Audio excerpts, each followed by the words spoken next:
नमस्कार दोस्तों, आपका हार्दिक अभिनंदन है बिब्लोफाइल के डिजिटल सेंटर पर। मैं दिनकर राणा हर सुबह की तरह आपका स्वागत करता हूं। आज की शुरुआत करते हैं सुर्खियों के साथ। आइए।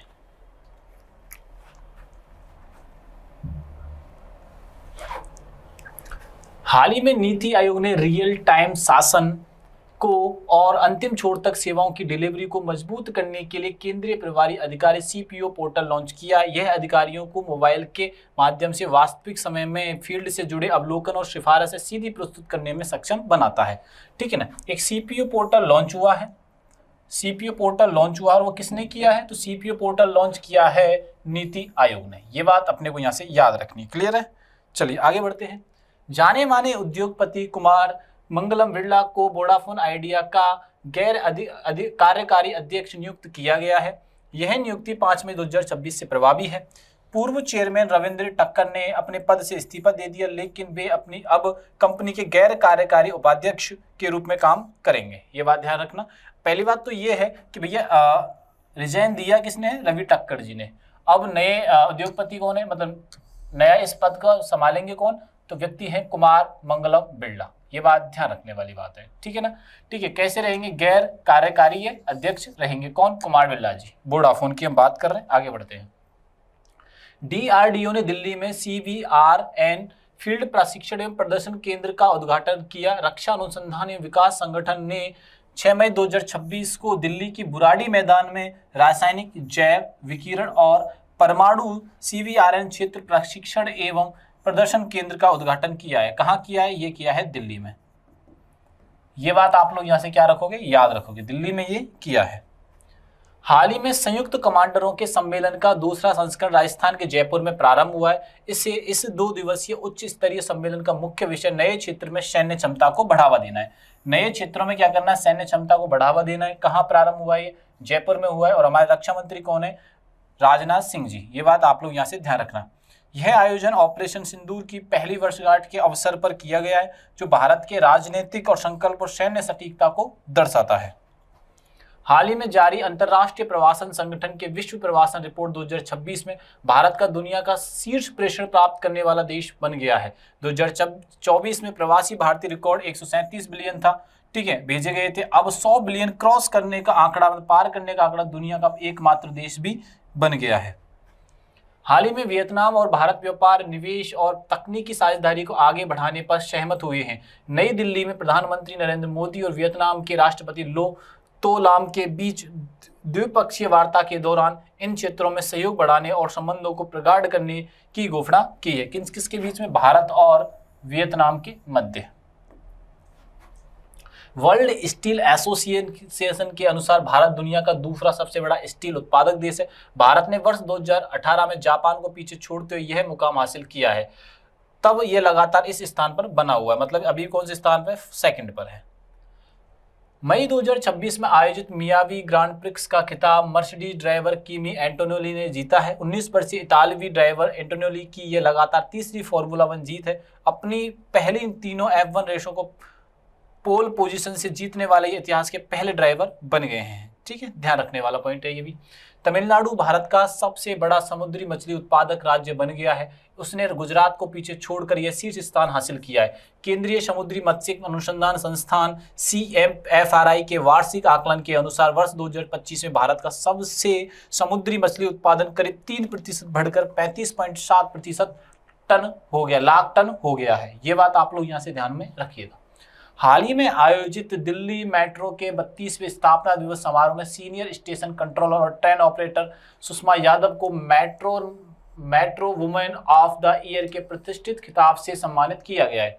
दिल्ली मेट्रो रेल निगम द्वारा उत्कृष्ट व्यक्तियों और टीमों को सम्मानित करने के लिए हर वर्ष ये वार्षिक पुरस्कार दिया जाता है। बात समझ में आ गई है? चलो आगे बढ़ते हैं। ठीक है, ये हमने सुर्खियों पे बात की। अब क्वेश्चनों को विस्तार से जानते हैं। देखो कैसे। हाल ही में किसे वोडाफोन आइडिया का गैर कार्यकारी अध्यक्ष नियुक्त किया गया? वोडाफोन का। ठीक है, आओ बात करते हैं वोडाफोन। एक टेलीकॉम कंपनी है बच्चों, वोडाफोन और आइडिया। ये दोनों अलग अलग थी, लेकिन अभी मर्ज है दोनों का। ठीक है ना? और गैर कार्यकारी अधिकारी के रूप में मतलब शपथ से मेरा मतलब है पदभार संभालेंगे। गैर कार्यकारी पद की शपथ ठीक है, कौन लेंगे? वो लेंगे उद्योगपति कुमार मंगलम बिरला जी, ठीक है ना, कुमार मंगलम बिरला। बात ये याद रखनी है कि गैर कार्यकारी पद को ये संभालेंगे और अध्यक्ष बने हैं यहाँ के, इसके क्या बने हैं? ये अध्यक्ष बने हैं, गैर कार्यकारी अध्यक्ष वोडाफोन आइडिया के कौन बने? कुमार मंगलम बिरला जी बने हैं। ये बात आप लोग यहाँ से ध्यान रखना। अब बात ये आती है कि अब रिजाइन इन्होंने जो पदभार ग्रहण किया है वो किसकी जगह किया है? देखो किसकी जगह किया है? रविंद्र टक्कर की जगह लेने वाले हैं ये, ठीक है। रविंद्र टक्कर के स्थान पर कुमार मंगलम बिरला को आधिकारिक तौर पर वोडाफोन आइडिया लिमिटेड का गैर कार्यकारी अध्यक्ष नियुक्त किया गया है। ये बात ध्यान रखना, ये दोनों नाम इंपॉर्टेंट है, एक तो रविंद्र टक्कर, एक कुमार बिरला जी। ये बात आप लोग यहाँ से ध्यान में रखना। चलो, नीति आयोग की पूर्वोत्तर पहली महिला पूर्णकालिक सदस्य डॉक्टर जोराम आनिया बनी है। कौन बनी है? डॉक्टर जोराम आनिया बनी है। ये बात आप लोग यहाँ से ध्यान में रखिएगा। भारत खेड़ा ने एमएसएमई सचिव के रूप में कार्यभार संभाला है। किसने संभाला? पवन खेड़ा मत समझ लेना, बहुत राजनीति में आजकल उनका नाम चल रहा है, यह है भारत खेड़ा, ठीक है। डॉक्टर जोराम अनिया बनी है, ठीक है, ये बात ध्यान रखनी है। नीति आयोग की पूर्वोत्तर राज्यों से जो आती है पहली महिला पूर्णकालिक सदस्य। पर भारत खेड़ा क्या है? एमएसएमई सचिव के मुख्य रूप से कार्यभार संभालेंगे। रोहित जैन को आरबीआई का नया डिप्टी गवर्नर नियुक्त किया गया। किसको? रोहित जैन जी को किया गया। ये बात ध्यान रख, किसको किया गया? रोहित जैन एक नाम आया है, भारत खेड़ा आया है और एक आया डॉक्टर जोराम अनिया। ये सारे नाम आपको यहाँ से याद रखने हैं। भारतीय अंतर्राष्ट्रीय फिल्म महोत्सव के 57वें संस्करण के लिए आशुतोष गोवारिकर को महोत्सव निदेशक नियुक्त किया गया है, ठीक है। आशुतोष गोवारिकर को, ये फिल्म डायरेक्टर हैं। ये कौन है बच्चों? फिल्म डायरेक्टर है बॉलीवुड के अंदर, फिल्म डायरेक्टर है। और फिल्म डायरेक्टर है कहां पर? ये तो फिल्म डायरेक्टर है बच्चों बॉलीवुड मूवीज में। हॉलीवुड वाला मत समझ लेना इनको। बात समझ में आ गई इतनी सी? चलो आगे बढ़ते हैं। अनुग्रह नारायण दास ने रक्षा लेखा महानियंत्रक का कार्यभार संभाला है, ठीक। किसने? अनुग्रह नारायण दास जी ने रक्षा लेखा महानियंत्रक का कार्यभार संभाला। किसने संभाला है? अनुग्रह नारायण दास ने। अखिल भारतीय आयुर्विज्ञान संस्थान नई दिल्ली के अंतरिम निदेशक के रूप में निखिल टंडन को नियुक्त किया गया है। हमने कुछ नाम डिस्कस किए हैं, देखो कैसे।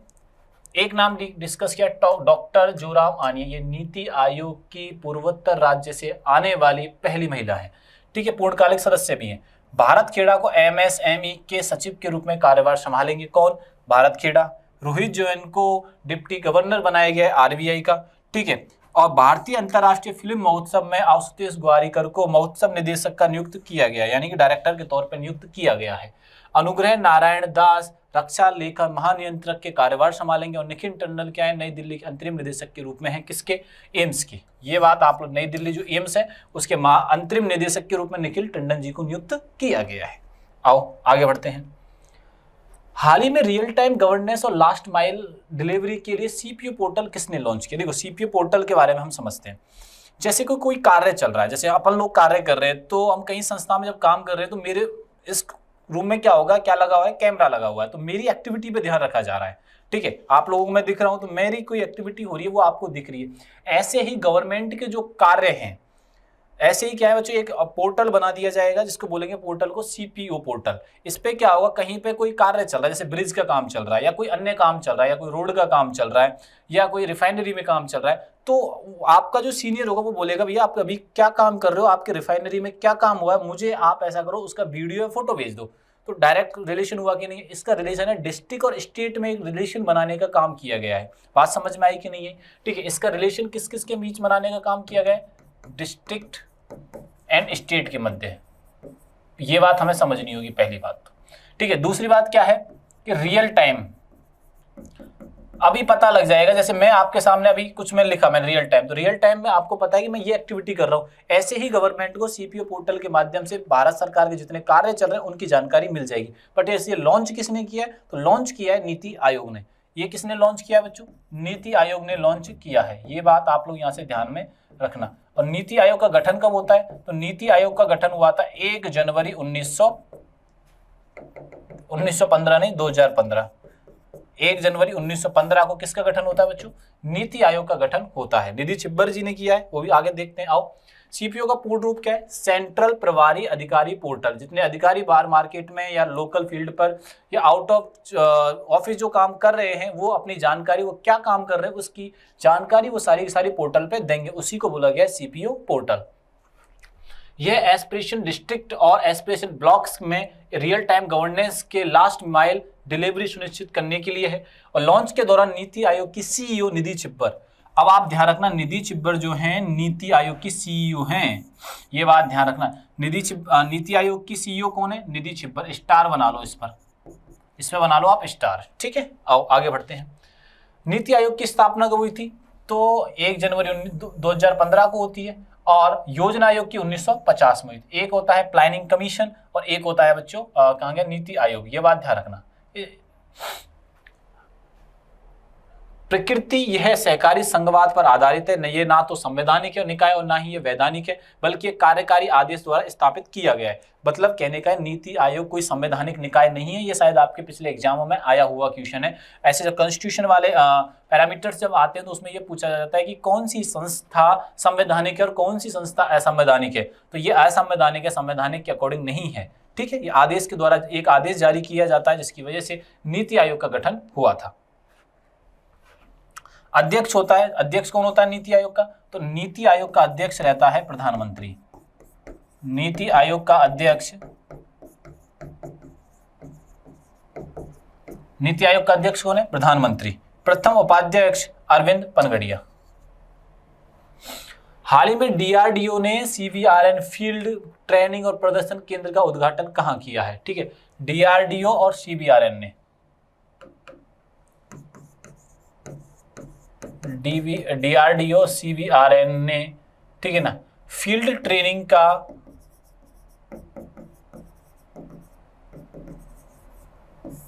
ठीक है ना उद्घाटन किया। और ये किया बच्चों दिल्ली में।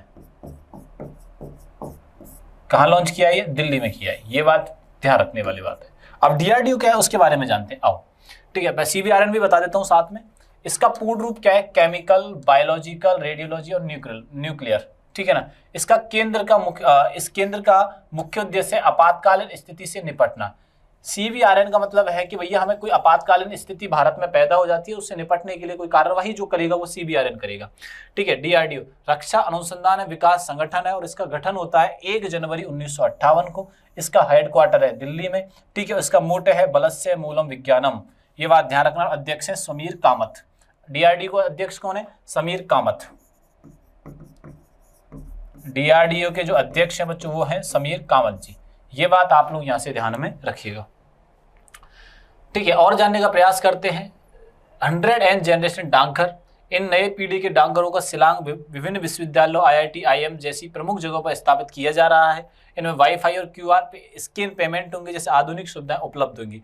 आप जब डाकघर में जब जाते हैं, डाक ऑफिस में जब हम जाते हैं तो वहाँ देखते हैं कि चीज़ें प्रॉपर तरीके से नहीं है, ओल्ड मेथड पे ही आज चल रही हैं। तो उनमें सुधार करने के लिए कुछ प्रयास किए जा रहे हैं, वो प्रयास आपके सामने हैं। हाल ही में संयुक्त कमांडरों के सम्मेलन का दूसरा संस्करण कहां प्रारंभ हुआ है? संयुक्त कमांडरों के सम्मेलन, संयुक्त कमांडरों का क्यों सम्मेलन बुलाया गया है वो समझना।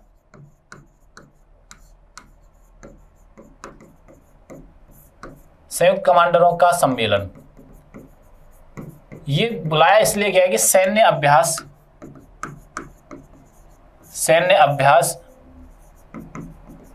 या सैन्य प्रदर्शन,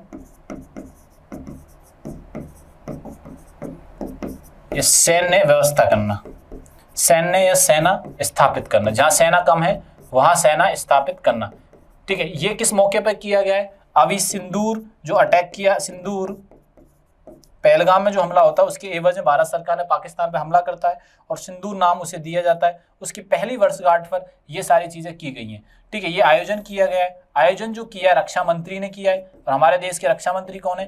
राजनाथ सिंह जी हैं। राजनाथ सिंह। कहाँ आयोजन हुआ है यही हमसे पूछा जा रहा है। जयपुर राजस्थान में ये आयोजन हुआ है। जयपुर राजस्थान में इसका आयोजन हुआ है। तो हमारा आंसर क्या हो जाएगा? जयपुर। जयपुर को किस नाम से और जाना जाता है? तो गुलाबी शहर यानी कि पिंक सिटी के नाम से जाना जाता है। गुलाबी शहर, ये बात आप लोग यहां से ध्यान में रखिएगा, ठीक है। राजस्थान की ये क्या है? राजधानी है। चलिए आगे बढ़ते हैं। आयोजन जयपुर में हुआ है, 7 मई को हुआ है। पहला संस्करण लखनऊ में आयोजित किया गया था, ये सेकंड है। पहला कहाँ किया गया था? लखनऊ, यूपी की राजधानी लखनऊ में किया गया था, और दूसरा किया गया जयपुर की राजस्थान की राजधानी जयपुर में। ये बात आप लोग यहां से ध्यान में रखिएगा। नए क्षेत्रों में सैन्य क्षमता को बढ़ाना है, नए क्षेत्रों में क्या करना है? सैन्य क्षमता को बढ़ाना है, और रक्षा मंत्री यहाँ पे मौजूद थे, और दूसरे सीडीएस अनिल चौहान जी भी मौजूद थे। अब तीसरे सीडीएस की घोषणा हो चुकी है। आप यहाँ से स्टार्ट, पहले कौन थे? थर्ड सीडीएस की घोषणा हो चुकी है, वो कौन है? एनएस राजा सुब्रमण्यम, एनएस राजा सुब्रमण्यम। ये बात आप लोग यहाँ से ध्यान रखना। थर्ड, फर्स्ट नंबर के कौन थे? वो थे बिपिन रावत, बिपिन रावत। ये बात आप लोग यहाँ से ध्यान रखना। और थर्ड नंबर के, सेकंड नंबर के कौन है? अनिल चौहान। और जो नए सीडीएस हैं वो पदभार संभालेंगे बच्चों 30 मई से। ये बात अपन को यहाँ से याद रखनी है, ठीक है ना। ऑपरेशन सिंदूर 7 मई 2026 की इसकी पहली वर्षगांठ पर किया गया, मैंने अभी हाल ही में बताया आपको, ठीक है ना। और ये कब हुआ था? 7 मई 2025 को, ठीक है ना, सिंदूर ऑपरेशन हुआ था, ठीक है ना। पहलगाम आतंकी हमले में होता है, उसके ठिकानों पर हमला किया गया था आतंकवादियों के, ठीक है ना। जयपुर राजस्थान से जुड़े, अभी अभी जयपुर में क्या आयोजन हुआ था? आईफा का आयोजन हुआ था। आईफा 2025 का आयोजन जयपुर में हुआ है। 3R फॉर्म जयपुर से संबंधित है। खेलो इंडिया यूनिवर्सिटी गेम 5वां संस्करण राजस्थान में हुआ था। भारत विस्तार जयपुर से संबंधित है। और भैरव बटालियन ड्रोन यूएवी कहां से संबंधित है? राजस्थान जयपुर से संबंधित है। हाल ही में 10M के विश्व प्रवासन रिपोर्ट 2026 में 137 बिलियन प्रेषण प्राप्त करने वाला दुनिया का शीर्ष देश कौन सा बन गया है? IOM ने रिपोर्ट जारी की है। IOM की विश्व प्रवासन रिपोर्ट, विश्व प्रवासन रिपोर्ट आई है, जिसमें नंबर 1 पोजीशन पे जो आया है वो आया भारत। नंबर 1 पोजीशन पे कौन है बच्चों? 2026 में भारत है। और कितना है प्रेषण? 137 बिलियन। और 100 बिलियन करने वाला पहले ही कोई देश बन गया है। 100 बिलियन क्रॉस करने वाला देश पहला ही देश है भैया। ये क्या है? पहला देश है। दूसरा कौन बना है? तो दूसरा है मैक्सिको।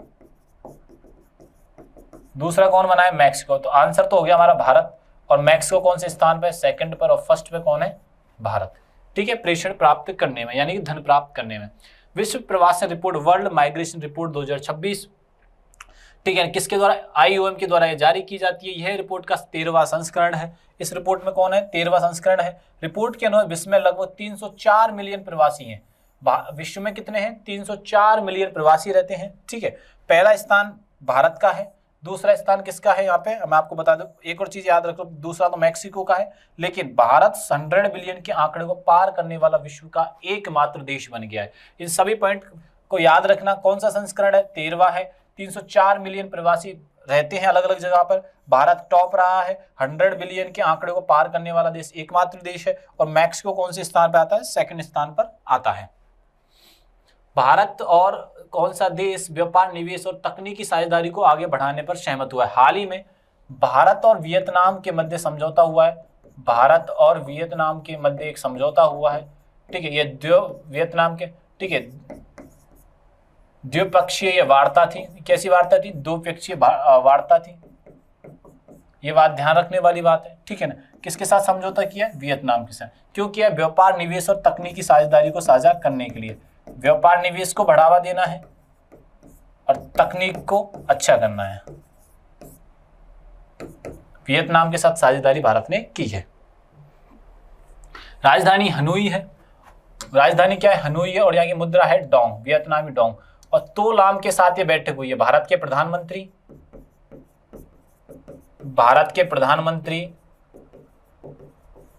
और तो लाम के साथ ये बैठक हुई है। वहां के राष्ट्रपति हैं तो लाम, उनके साथ द्विपक्षीय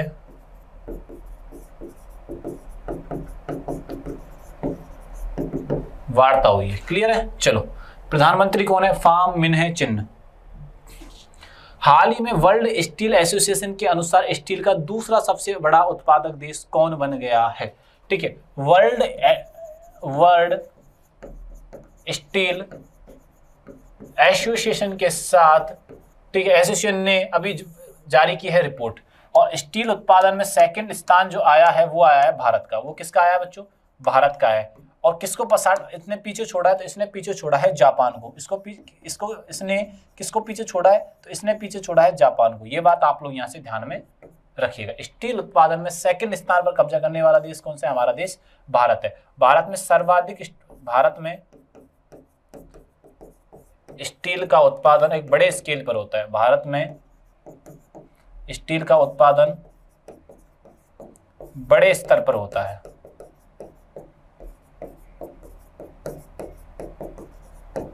ये बात आप लोग यहां से ध्यान में रखिएगा, ठीक है। हेनली पासपोर्ट रिपोर्ट आई है 2026 की। भारत की पोजीशन है 105 और सिंगापुर रहा है टॉप पर।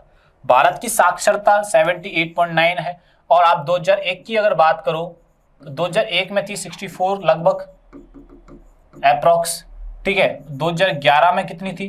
74। और 2000 अभी की बात करें तो 78.9, 789, ऐसे आप इसे याद रखें, 789 आप इसे याद रखना। रामसर साइट 85 हो गए हैं, ये भी ध्यान रखना है हमें, ठीक है ना। ब्रिक्स शिखर सम्मेलन का 18वां संस्करण भारत में प्रस्तावित है। और 25 का रिपोर्ट था 132। और 100 अपन जो प्रेस इंडेक्स रहा था, फ्रीडम इंडेक्स, उसमें 2025 में भारत रहा था 132 पर। और 2026 में कौन से पोजीशन पर रहा है? तो 157वीं पोजीशन पर रहा है। 180 देशों में से भारत की जो प्रेस फ्रीडम इंडेक्स में स्थान जो रहा है वो 157वां स्थान रहा है। ये बात भी अपने को यहाँ से ध्यान रखनी है। काहिरा में आयोजित किए गए ISSF जूनियर वर्ल्ड कप 2026 में भारत ने पहला स्थान हासिल किया था। कहाँ पे आयोजित की गई थी? काहिरा में। काहिरा कहाँ पे बच्चों? मिस्र की राजधानी है। और काहिरा किस नदी के किनारे है? तो वो है नील नदी के किनारे, नाइल नदी के किनारे ये मौजूद है। भारत की पहली transgender cricket umpire Ritika Shri बन गई हैं। पहली ट्रांसजेंडर क्रिकेट एम्पायर कौन बनी है? कृतिका श्री बनी है। भारत जामुन के विकास के उद्गम स्थल के रूप में उभरा है। एशिया के सबसे एलिवेटेड वन्यजीव कॉरिडोर का उद्घाटन भारत में किया गया है। वर्ष 2028 में होने वाले क्लाइमेट चेंज समिट की मेजबानी पीछे से हट गया है, ठीक है। मेनका गुरुस्वामी भारत की पहली LGBTQ राज्यसभा सदस्य बन गई हैं। कौन? मेनका गुरुस्वामी। भारत दुनिया का तीसरा सबसे बड़ा इलेक्ट्रॉनिक एक्सपोर्टर बना है। दुनिया का तीसरा सबसे बड़ा एक्सपोर्टर बना है। आपसे पूछा जाए रिसर्च एंड डेवलपमेंट पर सबसे ज्यादा पैसा किसने खर्च किया है? तो रिसर्च एंड डेवलपमेंट पर सबसे ज्यादा पैसा खर्च करने वाला देश है चाइना। हाल ही में मई 2026 में आयोजित मियामी ग्रांड प्रिक्स 2026 का खिताब किसने जीता? तो वो जीता है एंड्रिया किमी एंटोनेलो ने, ठीक है ना। 2026 मियामी ग्रांड प्रिक्स जीता किसने है बच्चों? Andrea Kimi Antonelli,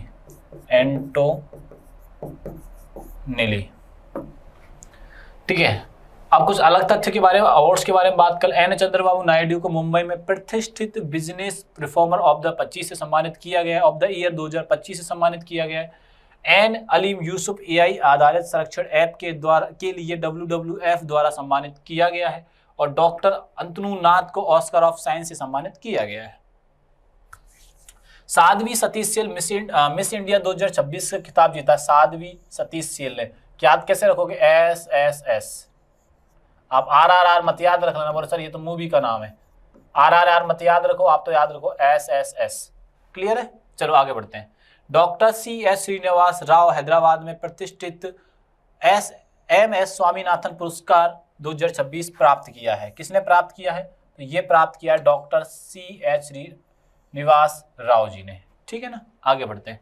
Sayani Gupta Harvard South Asian person of the year award 2026 से सम्मानित की गई है। कौन? सयानी गुप्ता। और अनीता चौधरी प्रतिष्ठित WW मछली राष्ट्रीय पुरस्कार से सम्मानित की गई हैं।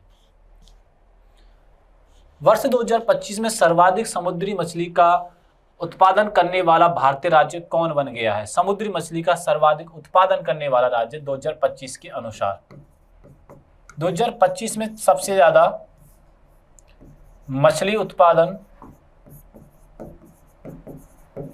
सर्वाधिक मछली उत्पादन किसने किया बच्चों? वो किया है तमिलनाडु में। कहाँ हुआ है? तमिलनाडु में हुआ है। तमिलनाडु किसको पीछे छोड़ा है? तमिलनाडु ने गुजरात राज्य को पीछे छोड़ा है। ये बात आप लोग यहां से ध्यान में रखिएगा। तमिलनाडु में एक नई सरकार का गठन हुआ है, ठीक है। सरकार का मतलब पार्टी का नाम है टीवीके। टीवीके का गठन होता है 2024 में, और 2026 में क्या हुआ? ये प्रचंड जीत हासिल करती है। 2026 में प्रचंड जीत हासिल करती है। और यहाँ के सीएम की शपथ कौन लेंगे? ये पार्टी किसकी है? तो ये पार्टी है बच्चों विजय थालापति की। विजय थालापति। और सीएम कौन बनेंगे? आप ध्यान रखना कि तमिलनाडु के नए सीएम कौन होंगे? सीएम होंगे विजय थालापति। यहाँ के गवर्नर कौन है? तो यहाँ के गवर्नर हैं राजेंद्र अर्लेकर। तमिलनाडु के जो गवर्नर है बच्चों वो कौन है? राजेंद्र अर्लेकर। ये बात आप लोग यहाँ से ध्यान में रखिएगा। ये भारतीय राजनीति में ये बहुत बड़ा फेरबदल है। इससे पहले कौन थे? तो इनसे पहले थे एम.के. स्टालिन। इनसे पहले कौन थे बच्चों? एम.के. स्टालिन। आओ और चर्चा करते हैं, ठीक है। राजधानी क्या है? चेन्नई है। यहाँ के गवर्नर कौन है? राजेंद्र अर्लेकर हैं। और यहाँ के जो सीएम है वो है विजय थालापति। एक रील से रियल स्टार बने विजय थालापति। ये आप लोग यहाँ से ध्यान में याद रखना, ठीक है ना। विजय थालापति। रामसर सर्वाधिक स्थान जो है तमिलनाडु में है, रामसर साइट के। राज्य पशु है यहाँ का नीलगिरी तहर। तमिलनाडु फूल के उत्पादन में शीर्ष पर है। फूल के उत्पादन में तमिलनाडु शीर्ष पर है। लौंग का सबसे बड़ा उत्पादक तमिलनाडु है, ठीक है। भौगोलिक स्थिति भारत का सबसे दक्षिणतम राज्य है। कन्याकुमारी इसी में ही आता है, तमिलनाडु में। दक्षिणतम राज्य है तमिलनाडु, ठीक है। त्योहार क्या है? जल्लीकट्टू। आपने सुना होगा इसके बारे में। तमिलनाडु दिवस 18 जुलाई को मनाया जाता है और तमिलनाडु स्थापना दिवस मनाया जाता है 1 नवंबर को, ठीक है। टाइगर रिजर्व के बारे में सत्यमंगलम टाइगर रिजर्व, मुदुमुल्लई, मुकुर्ती, इंदिरा गांधी, गिंडी और मन्नार राष्ट्रीय समुद्री राष्ट्रीय उद्यान, इनके बारे में भी आप लोग ध्यान रखिएगा, ठीक है ना। अग्निकुल कॉस्मोस ने दुनिया के पहले पूर्णतः 3D प्रिंटेड बूस्टर इंजन अग्रिते का सफल परीक्षण किया है चेन्नई में। किसने? अग्निकुल कॉस्मोस ने। तमिलनाडु 2024-25 में भारत का शीर्ष टेक्सटाइल निर्यातक राज्य बन के उभरा है। सबसे ज्यादा टेक्सटाइल का एक्सपोर्ट करने वाला जो राज्य है वो है तमिलनाडु। तमिलनाडु ने छात्रों ने 22 किलोमीटर तक मिनी सैटेलाइट लॉन्च किया है। 22 किलोमीटर तो कोई भी चीज अपन निगरानी रख सकते हैं। तमिलनाडु ने नमक्कल जिले के कोल्ली हिल्स में ओरियर सोला फॉरेस्ट में अपना पहला डार्क स्काई पार्क लॉन्च किया है। क्या किया है? डार्क स्काई पार्क लॉन्च किया है। विश्व सीफूड कांग्रेस 2026 का आयोजन चेन्नई में हुआ है। तमिलनाडु में किसान उत्पाद संगठनों की समीक्षा हेतु उच्च स्तरीय समिति की बैठक हुई है। ये बात आप लोग यहाँ से ध्यान में रखिएगा। हाल ही में दिल्ली मेट्रो के स्थापना दिवस समारोह में metro woman of the year के खिताब से किसे सम्मानित किया गया है, ठीक है। दिल्ली मेट्रो स्थापना दिवस, ठीक है। स्थापना दिवस में वुमेन ऑफ द ईयर का खिताब, मेट्रो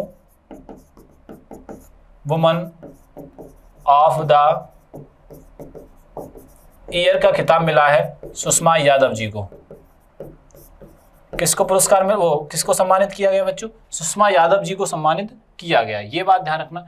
दिल्ली मेट्रो के 32वें स्थापना दिवस समारोह वरिष्ठ स्टेशन नियंत्रक ट्रेन ऑपरेटर सुषमा यादव को metro women of the year के प्रतिष्ठित खिताब से सम्मानित किया गया। उन्हें यह पुरस्कार उत्कृष्ट प्रदर्शन और समर्पण के लिए दिया गया है। ये बात आप लोग यहाँ से ध्यान में रखिएगा। डॉक्टर जोरा में ये सारी चीजें आप पर भारत खेड़ा, रोहित जैन, आशुतोष ग्वारिकर, मैं अभी सारी चीजें डिस्कस आपसे कर चुका हूं और रिवीजन के तौर पे आप इसका स्क्रीनशॉट ले लीजिएगा। ये घटना हमने कल तक की घटनाओं पर चर्चा की बच्चों। वीडियो अच्छा लगे तो दोस्तों को ज्यादा से ज्यादा शेयर करिएगा और चैनल को सब्सक्राइब करना बिल्कुल भी नहीं भूलना है। ये सभी जानकारी आपको टेलीग्राम पे मिलने वाली है। तब तक के लिए थैंक यू, धन्यवाद।